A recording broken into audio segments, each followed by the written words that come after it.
What's up, everybody? Welcome back. Happy Skews Day to you. It is December 19th, 2023. I'm Trey, and Mark's there. He showed up for a second there. I thought something had happened, but he's here. Hey, Mark, how's it going? You're looking festive. Got the Christmas sweater on. Yeah, but I'm in the holiday spirit. Feel a little homesick. Not gonna be able to make it home this year, which makes me a little sad. But my mom, she got us all matching pajamas to wear on FaceTime, so that'll hit. Mm. Yeah, gonna have a fun show for you guys. We talk about Satan Claus. You got to put out some. Mark, I'm sorry, but I'm sorry. Before we continue, has she sent you these pajamas already? Have you seen them? We What kind? we did it before too during the Oh, COVID you year, did it. so I already have them. Yeah, Okay. but yeah, What she kind of also pajamas were we talking? Because like you in a matching set of Christmas pajamas is really, really doing something for me. I don't mean sexually. I mean in my heart, it's doing something for me. Like that's hilarious. yeah. It's like I go straight back to the pictures of you on the beach with the beautiful ocean behind you, and just stone faced. Mhm. That, but in front of a Christmas tree in matching very festive Christmas pajamas, but still being very marky about the whole thing. I'm a pretty big fan of that thought. Yeah, man. It's hard, like when you're not going home and we're in the middle of moving, so we didn't put up decorations or anything. It's like plus it's like 65 degrees, and also it doesn't feel very Christmassy. But I'm No, trying, so you got to do something yeah. a little extra to get in the spirit. Um, Before we get to the show, so Christina Pushaw, who's like one of Trump's press people, Darcy DeSantis' head press people. She spends most of her time on Twitter screaming at people. She went to X and apparently accidentally tweeted a text message she meant to send. It was about DeSantis, apparently. We're going to lose every single state. Didn't realize it would work for someone this useless. This post has been deleted, but it got, uh, okay, yeah. that's hilarious. But also, like, Mhm. dude, I feel like you got to be pretty fucking drunk to accidentally tweet what you intend to be a text message. Like we've all accidentally texted the wrong person, and that's a Yeah. nightmare. But it's a Mhm. whole other app. The interface is completely different. It looks totally different. Like, I mean, I don't know. I guess mammas be typing in their search stuff into Facebook's status updater and that type of thing. So maybe she's just like she identifies as a mammal. Maybe it's something like that. Either way, it's very funny. Do you remember Tom Dean Norris from Breaking Bad? Accidentally, he went to search, but he accidentally posted to Twitter sex gifs. Yeah, And right. power, honestly, like mad respect to him for just leaving it up and like, we all fucking jerk off. Who gives a shit? Yeah. But yeah, but yeah, you got to be pretty drunk to do this. You also got to be pretty drunk to be working for Ron DeSantis at this point. Well, fair enough. Yeah. So I don't blame her for that. I do blame her for working for Ron DeSantis in the first place and being an evil person. Also, Rudy Giuliani this week, last week actually, in his lawsuit where he's being sued by the two Georgia poll workers, Ruby Freeman and her mom, got hit with a $148 million judgment. And to appeal, I'm sure he's going to appeal and probably get knocked down, but you got to put up like on a judgment size, you got to put up like a $25 million bond to file the appeal. And none of this can be disclosed through bankruptcy. So Rudy's fucked. But my thing is, like, how did you not know you're going to lose when you showed up to the court with it? This is his lawyer. Look at this guy's haircut. What the No fuck way. is that? No way. That's a real thing. That's a real Yes. person in a real Yes. picture, and that's an actual Uh-huh. lawyer who represents Rudy Giuliani, very Yeah. high profile former mayor of New York and Trump acolyte. That is completely insane. I mean, I guess it makes sense. If I could see Rudy like vetting lawyers and that guy, there's two ways to look at it. It's like one, it's like he's scraping the bottom of the barrel because nobody wants to rep him in this case anyway. So this is what he's left with. But the other way is like, again, he's like vetting lawyers, and this dude walks in and he's like, there's something about this guy because he can just see the crazy seeping off of him or something. But I mean, what do you even call that, dude? What is that? It's like half of a Hitler Youth haircut. You know what I mean? Right. It's like, but the back half is gone. Like it doesn't even like, so Rudy's got the horseshoe going, right? Right. But then even if you combine their heads of hair, you still got a big gap. Like this is just like yeah, like the front. It's like the bill of a cap or something. I don't even know what to call that. If you're watching the podcast, you listen to the podcast version.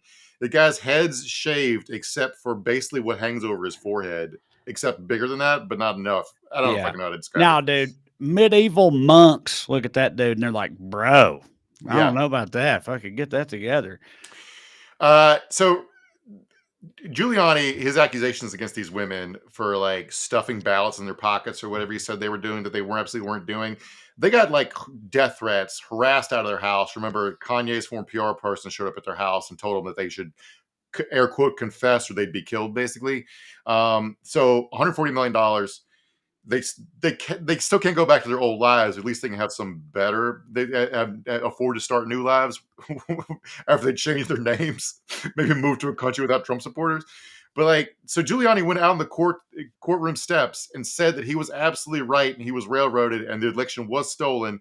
And they immediately filed another lawsuit against him because he called them liars again. So, like, you're trapped in this perpetual motion machine of bullshit. Anyway, other legal news: Colorado Supreme Court today overturned a lower court judge that had said that Donald Trump could stay on the ballot, even the 14th Amendment bans insurrectionists from running for office or holding federal office. Right. They said that Trump can't appear on the primary ballot, which effectively kicks him off the main election ballot. They stayed their ruling until January 4th. This has happened late this afternoon. I haven't so they stayed until January 4th. So the Supreme Court has a chance to weigh in, and Supreme Court, I know we all think they're going to do here, but it does make have to rule on some stuff they've tried to duck. Like Trump claims he has absolute immunity for anything he does as president. They're going to have to rule on that. So all right. Yeah, I got a few questions with this because this just came out earlier, and I know you're not a legal expert or nothing, but so first of all, or an electoral expert, but so they ruled specifically he can't be on the primary ballot, but that if he's not on the primary ballot, even in all the other states, if he wins the primary and becomes the nominee, then in the general election, he can't be on the ballot then either if he wasn't on the primary ballot, ostensibly. Right, because winning the primary is how you get on the main ballot, right? So it's like, also it's Colorado's a very firmly blue state, so it's like what real effect will it actually have? But like, can other states use the precedent? It would only be blue states that would do it, but like, could this start any kind of like cascade or waterfall since this happened here from like others? Would they have to go through the whole same legal process, or because like did this open up some kind of floodgates of like people, states excluding him from the ballot or something because of this? I mean, we got to see. Like, I'm trying to think of a state with a liberal majority Supreme Court that is a swing state that would make a difference. Maybe Wisconsin. Right. So like, I'm not sure. Like, we were texting about this. What scares me about this is like this creates. The logic seems straightforward to me. How the 14th Amendment was written, and the thing about this opinion, I read part of it. It really does rely upon like strict constructionist reading of the Constitution. Like, it just takes it literally. And the lower court ruled that President of the United States is not an officer of the United States, was kind of like legal trickery horseshit. It's obviously not true. Like, but it does this if the Republicans control the House, after next year's election, and this gives a pretext to say the election wasn't fairly run, and they can toss the results. That's what scares me. Although they don't need it. They've proven they don't really need. They'll do that anyway. Right. Well, they will do that anyway. But if there's something like this they could point to like seemingly strengthen their argument, even though it still won't be actually strengthened, but still it just gives them more of like a leg to stand on, basically. Yeah, no, that ain't it. It's also just like this hell we're trapped in, where Trump's the protagonist of reality, and all we do is fight about Trump. Like, if what you want are Trump's policies, like that's. I hate his fucking policies, but at least like Trump doesn't have to be the guy, right? So like, it's like when you represent a movement as somebody who's democratic socialist leanings or whatever, like you vote for like a movement. No one's bigger than the herd, and this guy's just more important than the entire herd. Right. It's like, well, that's the whole thing with him. Like, the way you just described it is right usually, but that's why he's different. And I think that's why it's like so cultish, is because like it don't work like that with him. Like it's him. It's all him, which I know he would love to hear, but it is true. It's right. It's not like. But if you're a person who like believes in the MAGA movement or whatever it means, like he's going to die one day. Right. So like, what is your fucking plan? Anyway, it doesn't matter. I don't want it to work out for them, so I don't want to give them advice. So as far as what the longer term effects, we have to see what the Supreme Court is. And I got to read a bunch of people smarter than me about this shit to see how it's going to play out, because I don't fucking know. It feels like all 7 of these justices and judges were appointed by Democratic governors. Doesn't mean their lawyering's wrong. It's just, it feels like the Marlowe quote from The Wire: "You want it to be one way, but it's the other way." Like, straightforward. You should not be allowed in the ballot, Right. but it's not the planet we live on. Right. Another fun story that had a bunch of conservatives that I follow for this show and other jobs that I have tweeting out gay porn Yep. last week. A Senate staffer who worked for Ben Cardin apparently made a sex tape on the in a Senate hearing room. The Daily Caller, Tucker Carlson's old website, broke the story. I don't know how they found it, or who sent it to them, or whether they just stumbled on it, or this is a small world they live in. Maybe somebody heard about it who surfs amateur game porn sites and recognized the guy. But so I want to read this to you. Leaked amateur pornography shows a congressional staffer having anal sex with an unknown man in the Senate hearing room. Video obtained by the Daily Caller shows. The alleged staffer can be seen in a photo naked on all fours, looking back at the camera on the table where senators often sit to ask questions during hearing. Oh my God. A source identified the room to the Daily Caller as Senate Room Hart 216, the Judiciary Room. It appears to be unprotected sex. So you guys watched it. Right. Yeah. Studied it intensely. Yeah. Also, I'm offended at the mere thought of any American getting fucked in the halls of the Senate. You know what I mean? Yeah. They would stand for this type of thing. People aren't supposed to get fucked inside the Senate, or yeah, it's and kind of the whole thing. But I mean, no, it's wild. I don't care what your sexual proclivities are or whatever, obviously, but like to film a fucking a hardcore gay sex scene or any kind of sex scene inside the Senate, that's a ballsy move, man. That's like that's right. Outside of a few specific jobs, if you get caught having sex and making a sex tape at work, you're going to have a bad day, no matter what the kind of sex you're filming is. But it's also not be babies. People have had sex in this room before, being like the amount of mid-level staffers who've gotten blowjobs from interns in there is probably through the fucking charts. Because it's that's probably what they use for pickup lines with these people. If you're a congressional staffer and you're out of the bar in DC or whatever, and you say that, you're like, hey, you want to go bang in the Capitol building or whatever, that probably seals the deal a lot of the time, I would imagine. I do it the Daily Caller, they had this sex tape. They wanted to post the video, but also allow people to see still images of it if they didn't want to watch the sex tape. So the way they did it was they put an image of the Capitol dome over the butthole. If you got this picture, Matt.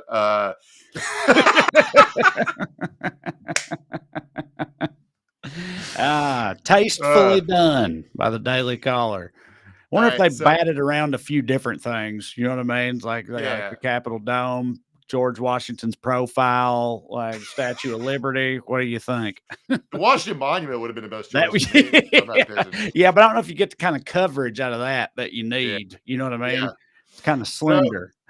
So there's a staffer for Ben Cardin, who's a senator for a Democratic senator from Maryland, and so this guy got fired. Obviously, his name's Aiden. Been identified as Aiden Mace Zaropsky. Sorry if I pronounced that bad. Aiden, you're having a rough enough time. So he posted his statement. He didn't deny this, but did say, while some of my actions in the past have shown poor judgment, I love my job and would never disrespect my workplace. It's like, okay, buddy. So you're not denying you did it. You just don't think you disrespect the workplace, which, again, other people have done this, so whatever. But he's also been in trouble recently because Max Miller is a congressman we talked about recently from Ohio, happens to be Jewish, and Aiden, I guess, walked past him and yelled "Free Palestine" at him. And of course, he denied doing. Again, the context of this, I don't really know whether he screamed it in a threatening manner or whatever. But you should be able to say Palestinians should have freedom without it, being construed as a threat. But anyway, he did not do that. Anyway, Aiden seems like a wild card. Yeah, come on, Skews, buddy, or just meet up and have a beer. It feels like a really fun time. Yeah. Matt, we should try to find Aiden here. Yeah, he does, like you said, he's a bit of a maverick, a firebrand. This guy, he's out there. Not holding back is Aiden. All right, well, let's continue. Producer Matt is with us on this holiday edition of Weekly Skews. Before we continue, I want to let y'all know about a few things, of course. First of all, if you'd like to see me perform stand-up comedy live, and of course you should, go to TreyCrowder.com. Check out my upcoming tour dates in 2024 and come see me. Thanks to anybody that was in Nashville this last weekend for me, Corey, and Drew's yearly well-read shows there. They were fantastic, as always. We appreciate y'all. And y'all be in Charlottesville, Orlando, Tampa, St. Louis, Indianapolis, a bunch of other places coming up in 2024. I'm looking forward to it. So come see me. TreyCrowder.com. Also at TreyCrowder.com, you can find a link to me and Corey's travelogue, comedic travelogue called Round Here and Over Yonder, a very funny romp around these American states and also England and Scotland.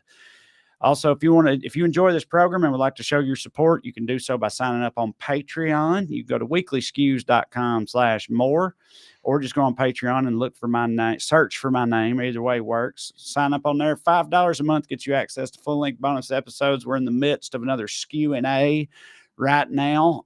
And so, yeah, we answer your burning questions. We cover things that happen in between the main show, just other stuff we want to talk about. It's a lot of fun. And you also could support the show in the process. So get some more Skews in your life there on Patreon. All right, as for the show tonight, it is the Christmas season. And what's more Christmassy than the Dark Lord Satan? Am I right? Hail his unholy name. He's having a moment in the sun, the eclipsed sun recently. I don't know if y'all have noticed, but there's been a lot of Satan news in the past couple of weeks.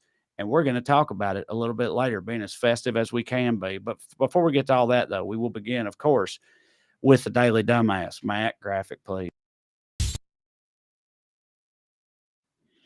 Tonight's DD. Anybody who thought Ted Cruz couldn't find new depths when it comes to being a coward.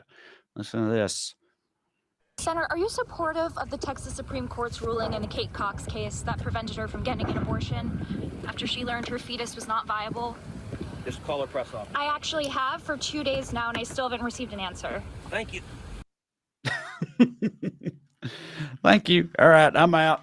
The disdain they have for like being called to task by constituents or journalists and stuff. Like, how many videos like this have we shown on the show or seen on here where it's like they're getting asked legitimate questions about actual issues and stuff that they are part and parcel to, and they seem like offended by the notion of it, or just at the very least very dismissive of the whole thing. And it's like it shit just pisses me off. This is supposed to be what you're for, is answering things like this, Right. But, and you don't, but he is Ted Cruz, so. Right. And they don't want to govern in reality. They want to govern on Newsmax, right? The Kate Cox story, which we're going to talk about in a little bit. I know you had a video about it last week. Fox News has not mentioned it. It's been a really big story. We'll get to the deeper parts of it. But as a woman who needed an abortion, she wanted to be pregnant. The kid was going to not survive the pregnancy. She was going to be in medical trouble from it. She went to court, got permission from a judge to get an abortion. The first woman in America to get permission from a judge to get an abortion in decades and decades. And then Ken Paxton, the fucking Texas government, still threatened to put people in jail. And we appealed to the Supreme Court. She ended up getting an abortion out of state. Anyway, but I want to talk about how we got here for a second, because ProPublica dropped another absolutely devastating expose of Clarence Thomas late last week. Monday. I mean, you say absolutely devastating, but like he hasn't been remotely devastated by any of it so far. I mean, I saw it too. As soon as it came out, I was like, okay, it's sort of like all the shit with Trump or whatever. It's like, all right, this is also infuriating, but I'm assuming it will amount to the exact same thing that the initial bombshells did, which is to say nothing at all. But yeah, it was reported this week that this has been going on for a long time, I guess, right? Back in 2000, Clarence Thomas was bitching to a Republican congressman about how I just can't work for this amount of money. Like with the amount of money we get paid on the Supreme Court, I can't support my family. I can't live. I might have to leave the Supreme Court. And this congressman heard that reported back, and they're like, we can't lose him. We got to make it worth his while. So then they got their billionaire puppet masters to just lavish him with gifts and yacht rides and all this stuff and whatnot. And, got the job done, I guess, because he didn't quit, although he was never going to quit in the first place. So Clarence Thomas at this luxury resort where he gave a speech afterwards was on a flight back with Republican congressman and told them that he might have to leave the court over money stuff. And what ProPublica got a hold of was a bunch of emails, panicked that a bunch of people started sending around worried about that result. Now, there's layers to this. One, Thomas was like hundreds of thousands of dollars in law school debt, and was a career government lawyer.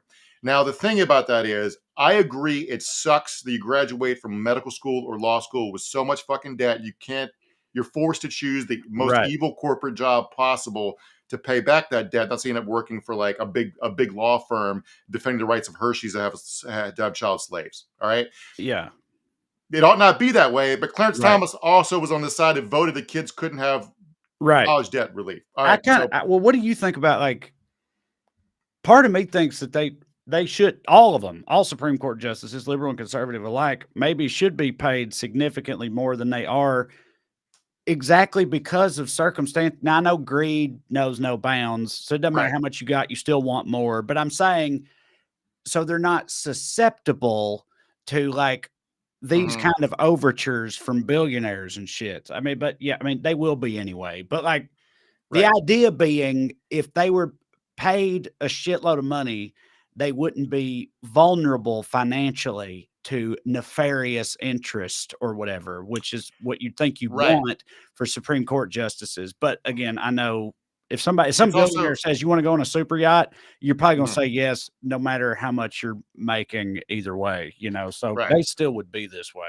But that's also the argument for why state legislators and mayors should be paid good wages, is so working class people can run for those jobs as opposed to just independently wealthy car dealers and lawyers and shit who end up getting these jobs because they pay so little. You can only afford to do it if you have a bunch of free time and just want some power, right?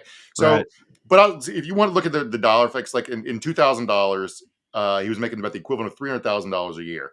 But it's also $300,000 a year you're guaranteed for the rest of your life, plus a fucking pension when you do retire. All right, so like it's not like it's not even like a regular $300,000 a year, which is a great job. It's a steady $300,000 a year, year over year over year over year. Yes. What they did besides helping him buy that RV we talked about before, he got a $500,000 something mortgage. They only had to put $8,000 up to buy a 5-acre estate in Virginia. So I'm sorry, I just have to say, as someone who's currently looking at houses with my wife and everything right now, and I know this isn't news to anybody, but holy shit, in the general DC area, a 5-acre, house for $500,000, in 2000, it's like, good Lord, dude, what things cost today is absolutely fucking insane. Yeah. And the Well, it's housing market is all I'm saying. Like, 23 years of of still, inflation. what is Yeah. $500,000 in 2000 in 2023 dollars? Because I bet you that same property, which he still owns, I'm assuming, it's got to be worth like, I don't know, $3 million. I was gonna say two something million. Yeah, right. Yeah. Shit is insane. Anyway, go ahead. I just could not say that. So $300,000. Okay, but like the thing is, people. You ever heard the stat that the most unhappy people in America are people that make $5 million a year? Because they're living in social circles with people who make 10, 20, $30 million a year, but they can't afford to keep up with the lifestyle. They can't afford to And private. he's so clearly one of those people. All the Right. details of this story are him being like, he's got all these, like you said, I can't afford to buy this sweet ass RV. I Mhm. just bought this sweet ass mansion and the mortgage payments are killing me. Like everything, it's Right. like all the stuff he's spending money. He's living beyond his means, but he's a Supreme Court justice operating Right. in these realms of society. So he feels like he's got to do it or whatever. But Yeah. Like if you just look at his colleagues at the time, like Stephen Breyer's wife is the daughter of an English lord. right, He's literally married into royalty. All right. right. And here's Clarence Thomas with his wife, who's like a congressional staffer, and he's making $300,000 a year, and he thinks it's bullshit, right? So he threatened to quit. What he wanted was a big pay raise and to be able to give paid speeches. Soon after, Mitch McConnell tried to add a provision to a law that would have allowed them to make paid speeches. It didn't get passed. The ban was never listed, and somebody asked McConnell what happened, and he just said no comment. So it's and then later on, years and years later, nothing he complained about changed. He hasn't gotten a raise, and the ban on paid speeches hasn't been lifted. And he was given a talk in 2019 during a public appearance. He was asked about salaries of the court, and he says, "quote Oh goodness, I think it's plenty. My wife and I are doing fine. We don't live extravagantly, but we are fine." So what happened between 2000 and 2019 when he was complaining about money being fucked? And Right. now he's super fine. But I know what happened is like he took care of all of his debts, and his wife got a bunch of high About paid saying jobs. Jenny too. Jenny's since became this like high paid consultant and all this shit, and he gets all right, everything paid off, and so Yeah. now it's So good. Also, Brett Kavanaugh got put in the court, and somehow all of his debts disappeared. And now Roe versus Wade got overturned. All these fucking dark lord billionaires got exactly what they wanted. And here we are. And now let's talk about Texas. All right, so this story came out this week. This story isn't about Katie Cox. It's about a woman named Taylor Edwards. More and more of these women are coming forward. There are horrific stories about what Texas government's doing to them, and it's just a law of large numbers problem because eventually it's going to affect enough women, and enough of them will be brave enough to come forward. You're going to keep reading stories about this constantly. So, but details about Kate Cox. I said it had been a decade since a woman had asked for a court-approved abortion. It had been 5 decades. December 7th, Ken Paxton appealed the judge's ruling after threatening to jail her doctors. The Texas Supreme Court, by the way, her fetus the diagnosis was trisomy 18. I don't exactly know what that is. I should have looked it up, but okay. So to cut in real quick, we got a comment on Patreon from a lot. I'm not going to name her because it's about her I don't know if she would want me to do that, but she's a longtime skewer and patron, and you definitely know I'm talking about. She's been around for a long time. She sent me a message that said that she had a family member who had a pregnancy that was diagnosed. The fetus was diagnosed with the same thing, but her family member carried it to term at the time. And the way she described what resulted, which was to say, like, you know, the fetus was born, the baby lived for like 3 days in a state of abject agony. And it was horrific. And she basically said that, like, her family's all had to live with that trauma and everything ever since, including the family member that was pregnant, and how, like, it was incredibly horrific experience, right? Having a pregnancy with this condition. But Kate Cox, her doctor, they identified it and said, that's the deal. This is a mother of 2. It's going to be her 3rd child. Like you said, she got pregnant. She wanted this baby, everything. This is a horrible thing to happen to anyone. But the verdict is the merciful thing and the, like, medically appropriate and best option for you and for everybody is you have to terminate this pregnancy. It's awful, but there's nothing else you can do about it. And that's what she wanted to do, because that's what her fucking doctor told her to do. And but the state of Texas would not allow that to happen. Right. The Texas Supreme Court, like, the ruling was like pure, like, fucking sophistry. It was like writing these vague hypotheticals about some woman's concrete reality. It was like just pure meaningless drivel. The court, the quote here, they ruled that the medical doctor's belief about treatment didn't count as medical judgment. Right. So you're saying what? Like, the doctor's like, in my medical opinion, and they're like, well, that's just your opinion, man. Right. It's like, no, it's my fucking, like, this is like what creationists do with evolution. Like, oh, it's just a theory. It's like, no, but scientists don't use theory the same way you do. Right. Like, a medical opinion is not just some guy fucking spitballing. It's a medical opinion. Like, she was at risk of not being able to get pregnant again. It was going to do so much damage to her body. So, like, there's a woman who wants to have more kids. And in the name of being pro-life, Texas is trying to sentence her to not be able to have more kids. Right. And these lawsuits, like, the sheer, like, it's hard to explain lawyer brain as someone who's fascinated with it. So it issues court cases, civil cases is standing, right? So, like, you have to prove you're personally damaged by someone to be able to sue over it, is my layman's understanding of it. You can go listen to a legal podcast for a better explanation of it. But, like, it's like, I couldn't sue about Texas's abortion law because I'm a man who lives in California, right? That'd be stupid. So it's sort of like that. So some of these women, the problem is, like, by the time you get to court, your pregnancy's over one way or the other. So, like, you're like, oh, you're not pregnant anymore, so you don't have standing. It's like, but what if I want to get pregnant again? They're saying, well, that doesn't count. And then there's a woman who's attached to one of these lawsuits who they're saying she doesn't have standing because she can't get pregnant again. Do you want to guess why she can't get pregnant again? Was it because of one of these types of situations that would have been solved by a medically necessary abortion that they did not allow her to have? Yeah. That checks out. So this latest story is one named Taylor Edwards. She went through 2 rounds of fertility treatments to try to have her first kid, hundreds of shots. They really, really wanted to be pregnant. They named the baby girl Phoebe. They found out the kid was the fetus was gonna die. Said it's the worst moment of my entire life. They found out about it on their 8th wedding anniversary. The kid has encephalocele. I don't know what he like. I shouldn't be making Texas abortion laws for the same reason these people don't. I don't know what the fuck these words are. It's a neural tube defect that causes brain tissue to protrude out of the skull. Most babies don't survive, and the doctor said that Phoebe definitely wasn't going to. The doctor wrote her essentially a doctor's note telling her to go to New Mexico for an abortion. So she is at risk of not being able to ever get pregnant again. At the time it was called polycystic ovarian syndrome. She was able to terminate her pregnancy back in March. She was 19 weeks pregnant, but she got more medical complication because she was so far along in her pregnancy from when she got diagnosed. She had 2 separate trips out of state. They had to be moved for medical reasons and scheduling reasons. And after her procedure, she was so scarred, she had to have a separate procedure to get rid of the scarring in her uterus. Okay. And then she's talking about like the effects of this. Like, they would have loved to have had the remains of Phoebe cremated, but in all the hecticness trying to get the procedure done so she'd be able to have kids in the future, they don't have an urn with their baby's ashes, which they would love to have because of the inhumanity of Texas's government. The happy ending here is she's currently pregnant again. I hope it's healthy and she doesn't have to go through this nightmare shit again. But this whole process, Ken Paxton has been saying, like, our exceptions are actually effective. It's your doctor's fault you people can't get abortions. You guys and your doctors are just fucking idiots. Both Ken and Kate Cox situation of a woman explicitly getting a judge's permission based upon doctor's recommendation. Ken Paxton told this woman to her face she could not get a life-saving abortion. Right. Fuck Ken Paxton.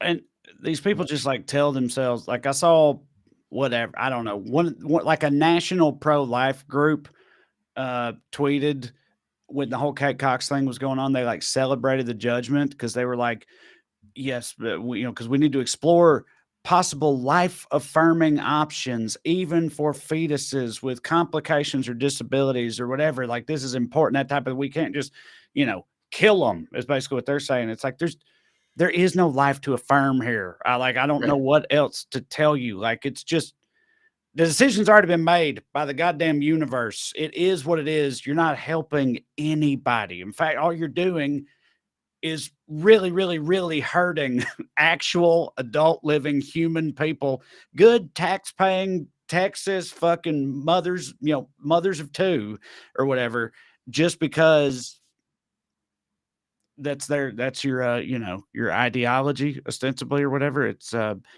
It's for, and this is the type of thing that, like, this shit, when the decision came down, or when the decision was leaked, the Dobbs decision was first leaked, people were saying, it's like, this shit will happen, and they were all like, no, it won't. It's not like that.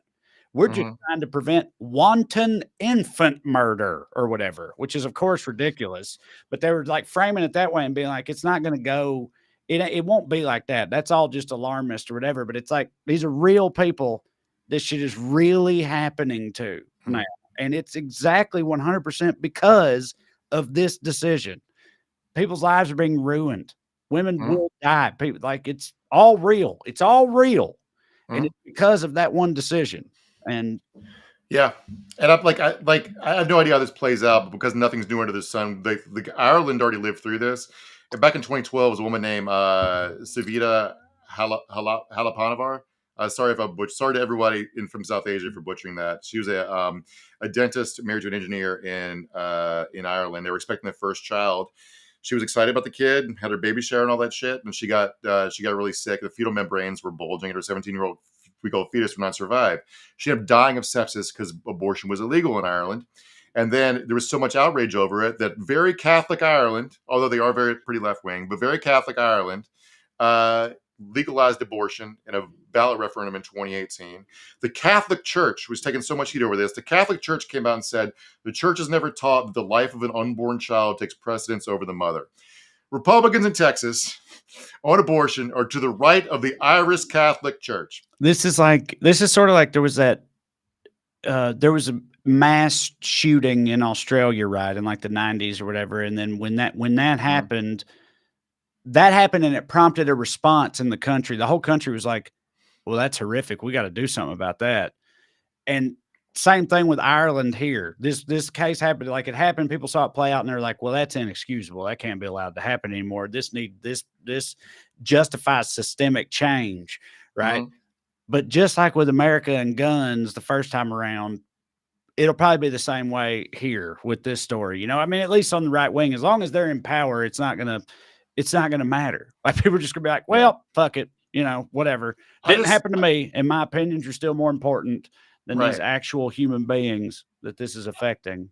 I'm just wondering which way tribal loyalty is going to go, because like once everyone knows a woman who's had has this kind of story, Yeah. which is mathematically it's going to be true. It's going to be a woman in every church in every town with some version of this story. And it's like, is your loyalty going to be more to your neighbors or to the people talking at you on TV? And like, which like, is your Republican tribal identity going to continue to be like once you have a cousin who had sepsis? You know, I don't know how this is going to play out. But fuck Ken Paxton forever. Recently, by the way, there was a prison guard who was pregnant. Who in Texas, right? Mm-hmm. She was pregnant and she was having complications, and they wouldn't let her go home. They wouldn't let her off her shift. They were like, "No, deal with it." And right. And she sued after losing her baby because her boss wouldn't believe her when she said she was sick. Yeah. And Ken Paxton argued in court that a Texas prison guard's stillborn baby does not have rights as a person who has to avoid paying her compensation for the kid that the state murdered. That's exactly right. Anyway, you want to? We should probably we're going to run late. Yeah, let's get into Satan. I've been dying to talk about Satan anyway. So yeah, 'tis the season, Mark. So what's Satan been up to lately? So I was like, I wonder, like, what's going on Satanic Panic wise lately? I was wondering that when I saw this story. There's a more right wing panic about Tim Allen's show on Disney Plus. It's famously conservative Tim Allen, the Santa Claus is the spinoff TV show. There's a sight gag where kids are holding up letters that spell out Santa and they get in the wrong order and spell Satan, just to say a little joke. And they're like, is Disney trying to indoctrinate our fucking kids? Classic woke Disney. Always showing that woke agenda. Yeah. Yeah. Classic Tim Allen trying to turn my kid into Satanists. Fucking snitching his buddy selling cocaine. That's the worst thing I know about Tim Allen. So there's also been other panics, like a bunch of some like this guy in a school board in Fairfax had himself sworn in on a bunch of banned books, which hit for me. But of course they thought it was demonic because they were like, books are gay now or whatever. But then Matt sent me this story about Iowa. So yeah, the Satanic Temple successfully got a fucking Christmas display, a religious display at Christmas up in the Iowa State Capitol. Now, a couple things about this. One, it's basically a statue of Baphomet, all right? Right. Which is like the goat head thing or whatever. Yeah. So think of this organization, and we've talked about this before. This isn't the same. This isn't the main Satanic Church like this based in California. This is a group of a couple guys who started an organization in Salem, Massachusetts, home of the witch trials. To be fair, I think, because I've looked into this recently too, even before this episode, I think they've since long overtaken the original Church of Satan, I think. But you're right, like people do get them confused. Like the Church of Satan, Anton LaVey and all them. Yeah.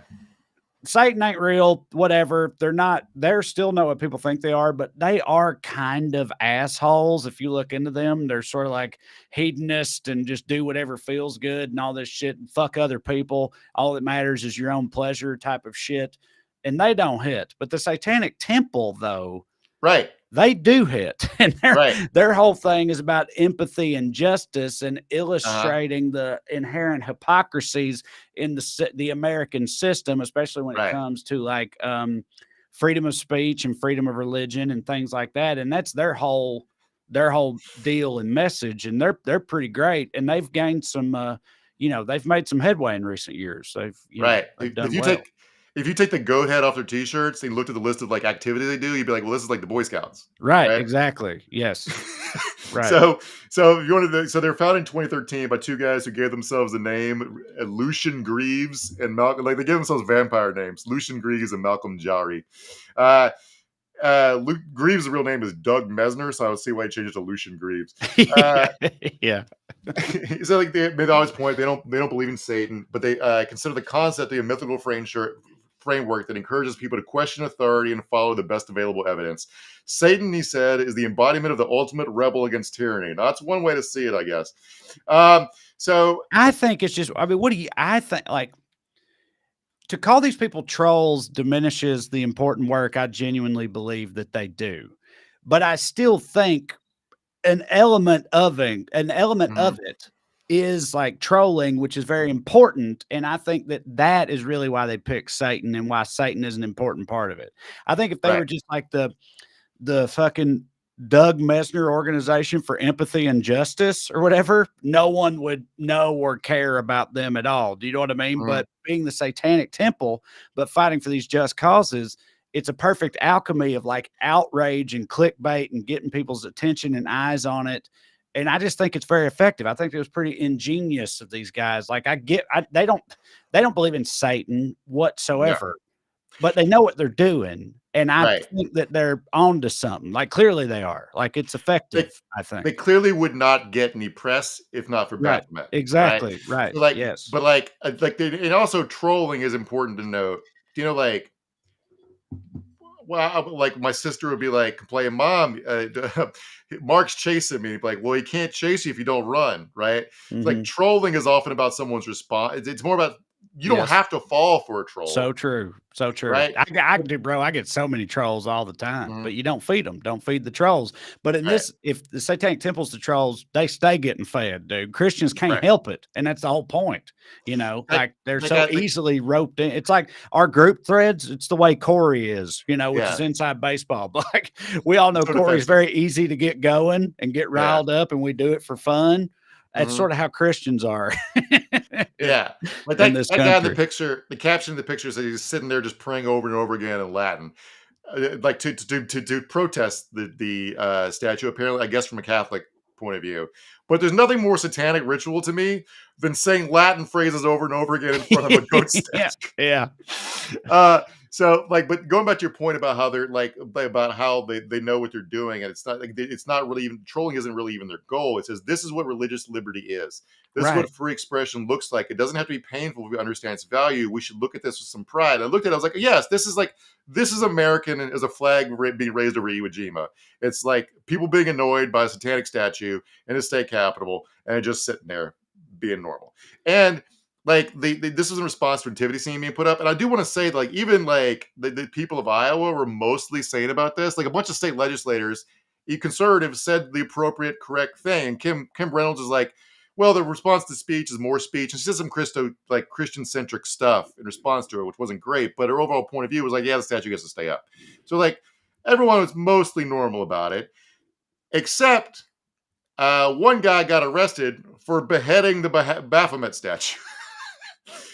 A guy from Mississippi, who I don't know if he was there doing campaign stuff for DeSantis or something, or whether he drove up from Mississippi but like, what's more satanic than Right. beheading a fucking Right. goat? So this guy was a former Navy fighter pilot and congressional candidate. His name is Michael Cassidy, and he got charged with 4th-degree criminal mischief. And Tuesday, he posted a message on X, formerly known as his Twitter, that included 2 photos. One was of Thomas Jefferson, the statue being removed from an unspecified location, and another of the Satanic Temple display. He said, "We've reached the point where our capitals are removing Jefferson while monuments to Satan are erected." So yes, because this is a free country, and one guy owned slaves, and another is a cartoon drawing that's just there to represent freedom, right? Yeah. Well, I mean, they don't. The thing is with these people, they don't like. It doesn't actually care. It doesn't actually matter to them at all that Baphomet is represented in the halls of the State House. In fact, I bet they probably would prefer that he wasn't. But when Christian organizations have the ability to put the 10 Commandments and these monuments to Jesus and stuff like that in the State House, when we ostensibly have the separation of church and state, it's important to push back on that and, you know, illustrate the alternative, right? And that's sort of their whole thing. They don't care about like disseminating satanic iconography or anything like that. They just want to illustrate the importance of freedom of speech, religion, and separation of church and state. That's what they're trying to do with things like this. And I'm not the kind of non-believer who gets pissed off about religious displays. If I see like a nativity set, it's cool. Like it's cool. It gets me in the mood for Christmas. It also reminds me of the time my nephew tried to eat the nativity set because his mom was saying baby cheeses. So there. That's great. But they do Yeah, other stuff. so I mean, rules. I'm sure you know this, but you know, they also like they're very, very, very, very active in the pro-choice movement, especially since Mhm. the Dobbs decision and everything. And they've got this like facility that they've like kickstarted or GoFundMe or whatever that they call the Samuel Alito's Skews' mom's yeah. satanic abortion clinic, right? Which is just fucking chef's kit, because it's also, just so y'all know, again, I said calling them trolls diminishes what they're doing. That's not just it's a legitimate facility with like actual doctors and medical professionals and stuff doing important work. But that combination of that with the sort of trolling of naming it Samuel Alito's mom's satanic abortion clinic, like, I'm just a pretty big fan, man. I'm a pretty big fan of these guys. No, and personally, gals. I would love to hang out with them and think they rule. As a strategy, I don't know if like making people angry all the time is like, but like, okay, so like the pro-choice stuff, it's an important cause, but making a religious liberty argument, leaning into the idea that Christians think you do baby sacrifices and saying, well, I have the religious liberty to do baby sacrifices in my satanic abortion clinic, is like, I don't know if that's really the angle you want to take. I mean, I know. I just, in my head, I'm like, anyone who's like dumb enough to not understand what's going on there, a difference in those things, I don't have any sympathy for anyway. But you can't really have that argument in the country we live in, considering how many people don't understand that. So I mean, it's a fair argument what you're saying, but still, they're still attempting to fight the good fight in their way. It's very profitable to not to understand or to pretend not to understand, which brings me to right-wing grifter Jack Pasibiak, a big Trump guy, who's demanded a pardon for that guy who'd beheaded the statue. Anyways, he's probably going to get off with a misdemeanor community service. So it's not like, I don't think either guy is supposed to go to prison for hitting a mannequin with a rock or whatever. But Pasibiak said that he called on Ron DeSantis to go and get a sledgehammer and walk into the Iowa State Capitol and just take this thing down. It would help him win the caucus. Now, I actually think that politically this is a good idea for DeSantis to do. He's not going to do it because it's a chicken shit. He doesn't want to spend a day in court. But like that, I think that's pretty good political advice. He probably would surge about 10 points. Also, selfishly, I would just love to see him attempt it. Because I bet he'd like swing and miss, or the sledgehammer be too heavy. It whips him all the way around in a circle, and he falls off, and his lifts come out, whatever. I mean, the way he fucks up just trying to smile, I have to assume he would fuck this up too, which would be pretty funny. Yeah. So the Satanic Temple has also been setting up schools, after school Satan clubs at a few schools around the country, including in Tennessee. And people in Tennessee are not happy about it, buddy. My group chat's been lit lately ever since this happened. It's in Memphis. A school in Memphis announced there was going to be an after-school Satan program. It's not related to the school. The school gives access to the school for any recognized nonprofit entity that gives space to them, and they've got Christian programs there. So the Satanic Temple came in and started a satanic program there, which again is not actually satanic in nature. And they announced it, and people in Tennessee have flipped the fuck out about it, which I've really been enjoying. Yeah. So it's in Chimney Rock Elementary School in Cordova, Tennessee, which is 17 miles east of Memphis.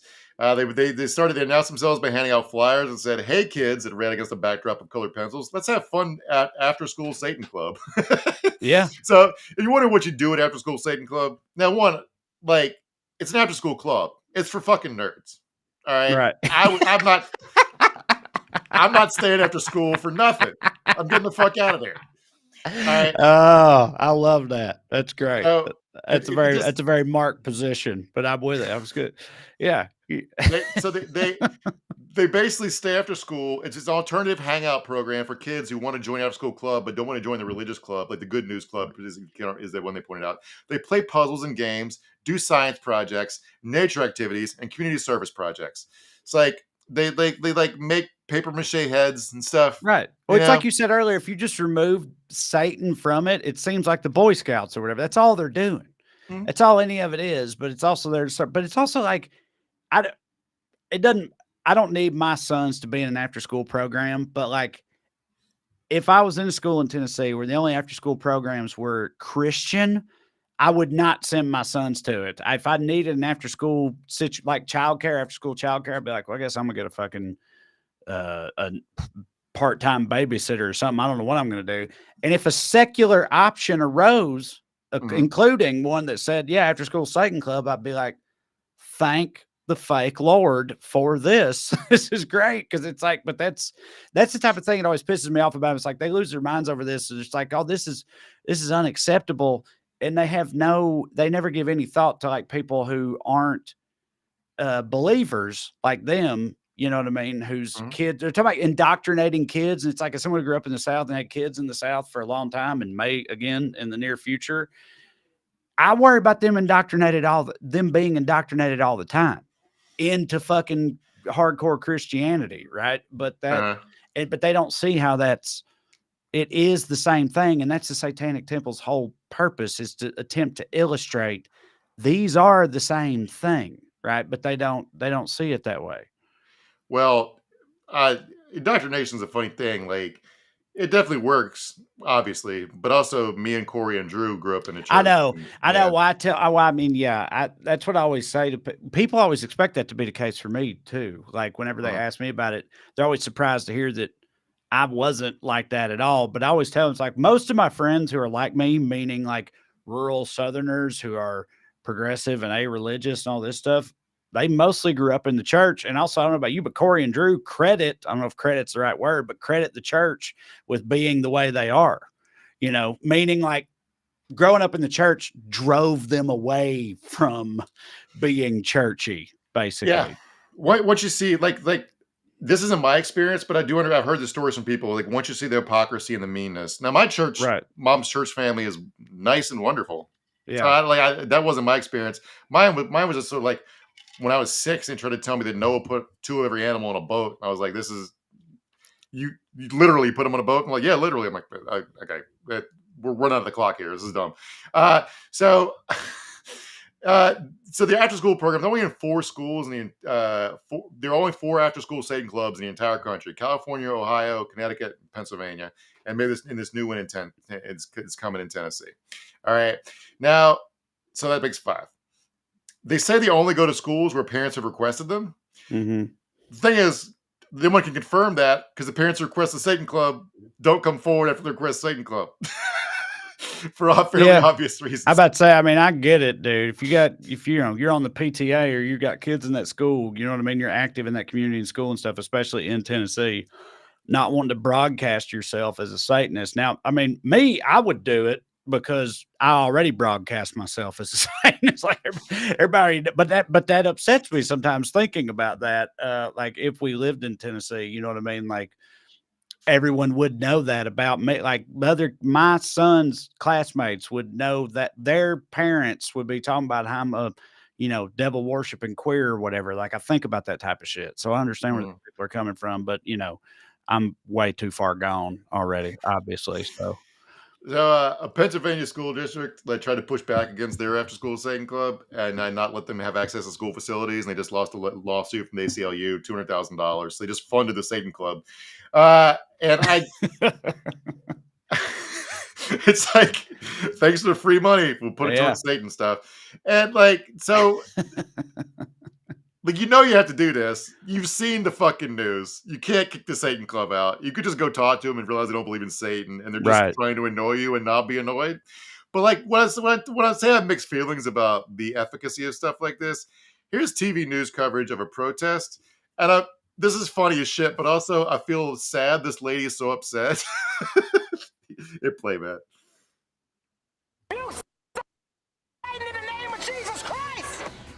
Antelope Valley residents protest against a self-proclaimed Satanic Temple holding an after. I guess it's not playing. Anyway, that lady's really upset. And the interview got from the Satan Club. He's just wearing it. He's just like this most milquetoast nice guy. He's like, we actually don't believe in Satan. We're just here to hang out with. The kids are doing arts and crafts. It's all very fun, and we don't. Yeah, right. But he's wearing a Satan shirt. Yeah, you can cut it, Matt. We got audio. Rebuke Satan in the name of Jesus Christ. Cut it off right there, please. Yes. Yeah, it's like anything that makes that lady consider voting Republican. I'm sure I know. No, I hear you on that. But I don't know, dude. I don't. Well, all right. No, go ahead. No, and it's like I have mixed feelings. Like, it's like, again, it's because people misunderstand what they're actually doing. But like, people are the idea of Satan. I mean, there's horror movies about just the presence of Satan. Like, it's a viscerally unappealing concept to people. So like, what they're actually doing, I have no problem with. Dorks. Satan's fucking rad, dog. Satan's metal as fuck. Satan kicks ass. That's my position. But I know what you mean. Like, but I hear what you're saying. It's like, oh, is this the best move? But as we already mentioned up top, if they didn't have the Satan angle, me and you wouldn't be talking about them. Nobody would have heard of them. None of this would ever be getting any publicity. And the shit that they're doing fundamentally, I think, is important. Like, I think it is. And I think the Satan angle is a huge part of it. I don't think it would work the same way without it. So I think that I don't know. I'm on board. I'm Team Satan. Not that anybody be surprised to hear that, but I am. I mean, what would the turnout have been at Ozzy Osbourne shows, Black Sabbath shows, if we didn't do the double horns and bite the head off bats? You know what I'm saying? It's Satan marketing rules. Yeah. But to go back to Tennessee for a second, the interim superintendent of the Memphis Shelby County Schools, a lady by the name of Tony Moore Williams, who's obviously trying to hang on to the job for real, not be the interim anymore. She had a press conference with a bunch of Christian pastors and said she tried to explain she was duty bound to uphold board policies, state laws, and the Constitution. Right, which is not a thing you should say mournfully. I'm unfortunately duty bound to do the right thing here. Yeah. And says, but let's not be fooled. Let's not be fooled by what we've seen the past 24 hours, which is an agenda initiated to ensure we cancel all faith-based organizations that partner with their school district. No, you don't have to do that. You can let in the Christian kids. You just have to fucking let in the Satan kids. Mm-hmm. You can do both. But you're acting like, well, you're going to make me get rid of the Christian clubs. It's like, no, the Satan club's not even asking for that. Right. No one's asked for that. And then this local pastor, a guy named William A. Atkins Jr., said it was critical to not, quote, allow, quote, any entity called Satanic Temple to have private time with their children, but acknowledged he was not sure how to bar the group without violating the Constitution. That is tricky there, Pastor Atkins. This is, in fact, what I call Satan personified. They put us in a trick bag and we almost can't get out of it using the Constitution against us. Interesting that, isn't it? It's always sad how when I can't have freedom without you have freedom too. That shit sucks, bro. It's also like, it's almost like that's the whole entire point of this whole exercise is exactly what you just said without realizing it at all. And that is classic them. So, yeah. Matt, if you got a couple of questions and comments for us up there in these last couple of minutes, hit them with us. Leah Tuchel says, so Tennessee can have Satan Club at an elementary school, but not a drag club? Yeah, fair enough. I have a pitch for the after-school Satan Club. You say it's one of the tenets of your religion as a Satanist that boys must dress like girls and wear lipstick. Mm-hmm. There you go. Mm-hmm. Give it a shot. Timothy says, Mark Twain said, go to heaven for the climate, hell for the company. Heard that, brother. That's why, I've heard, there's been plenty of stand-up bits and stuff. And Jim Jeffries had one about like the devil and everything and everything he stands for. And he's like, well, he's going to love you. You're a cool guy. You like to party. Why would he punish you? Susan Alice Miller says in Ohio, you can get an $8,600 school voucher to go to Satan school. Well, I didn't know that. Yeah, we talk about the vouchers. Well, that's another thing. It's like illustrating that helps to push back on the voucher programs, right? It's like there's people in Tennessee pissed off you can use vouchers to go to Muslim school or whatever. It's the same type of thing, I would imagine, without having looked into it. Satan Club should take that $200,000 they got from Pennsylvania and start a satanic charter school and see how fast they could end that fucking stupid voucher bullshit in Tennessee. Right, exactly. Doorknob Head says, baby Jesus. It was like 3. I'd be like, I see where you're going from. Mom, Jesus saves, says Sandy Chunks. LOL, the baby Jesus saves. Put it in his mouth. Yeah. I was like, what are you doing? What are you doing, Cole? It was like, none. Did you eat the Jesus crackers growing up?